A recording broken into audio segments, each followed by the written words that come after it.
pamamagitan ng pagbibigay natin ng ating mga ikapaghandog. Sige po, samahan po ninyo ako, buksan po natin ang ating mga Biblia sa Filipos 4:19.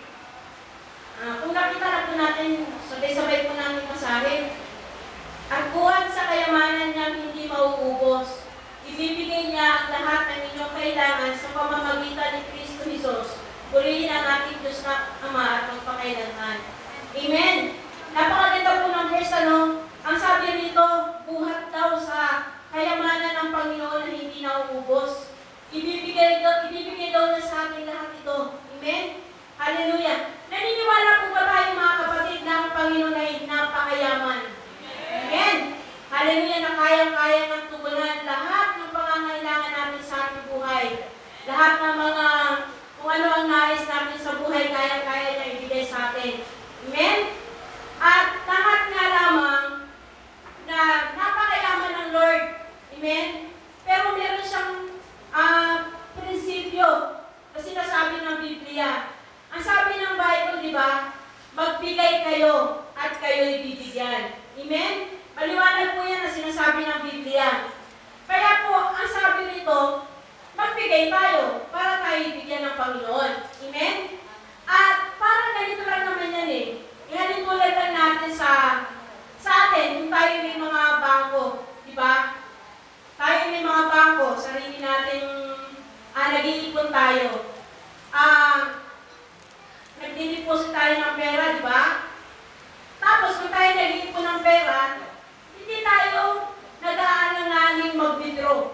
Hindi tayo nag-iisip na meron kaya akong pera, meron kaya akong ganito, ganyan.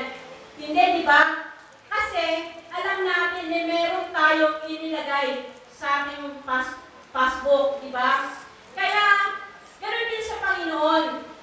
Kung alam natin na tayo'y nagbigay, alam natin na tayo'y nagdideposit doon sa langit, hindi tayo mag-aalanganing humingi o mag-withdraw sa ating Panginoon. Amen? Minsan, di ba,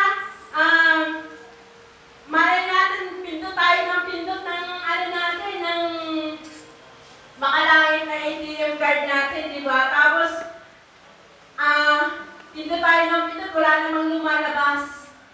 Bakit wala lumalabas? Kasi wala naman po tayong inilalagay. Amen? Kaya po, ganun lang naman po. Kapag tayo nagbibigay sa Panginoon, meron tayong tatanggapin. Amen? Hindi tayo mahihiya. Sabi nga ng ating kapatid noon, natatandaan ko pa, sabi niya nung nagpatutuo siya, na kapag tayo nagbibigay sa Lord, hindi tayo mahihiyang humingi sa Panginoon. Kahit na ano man ang hiliin natin sa Kanya, ibibigay ng Lord sa atin. Amen? Kaya po, patuloy lang tayo magbigay sa Lord. Huwag tayong mapapagod, huwag tayong manghihinawa. Patuloy lang kasi ang Lord naman hindi talaga na tayo binibigo. Hindi na tayo iniiwan kailanman. Kaya patuloy tayong magbigay ng ating mga ikapaghandog, ang ating mga sakripisyo. Lalo na po ngayon, darating ang ating church anniversary. Talaga pong kailangan po natin ng pera. Kailangan po natin ng pondo para sa pag-rent ng ating gaganapin na church anniversary. Kaya po, suportahan po natin. Alam nyo, minsan ang kaaway, pag dumadating yung mga ganitong sitwasyon na merong mga ganitong gathering tayo, kagaya ng anniversary natin, minsan nagpapapansin ang kaaway sa atin eh. Amen? Minsan nagpapakita siya ng mga bagay na mga ikadadahilan para hindi tayo makapagbigay sa Panginoon. Pero wag po natin pansinin kasi kagaya ko. Diba dumating ang asawa ko? Tapos nung dumating nga siya, yun nga, sinasabi nga ng lingkod ng Diyos na gusto mo bang dalhin ang pera mo sa ospital? Siyempre, wala naman pong gusto na dalhin ang pera sa ospital, amen? Kaya ako pa naniniwala na nangyari ang mga ganung bagay, na nangyari ang mga ganung pagsubok, kasi meron lang pinapakita ang Panginoon sa atin.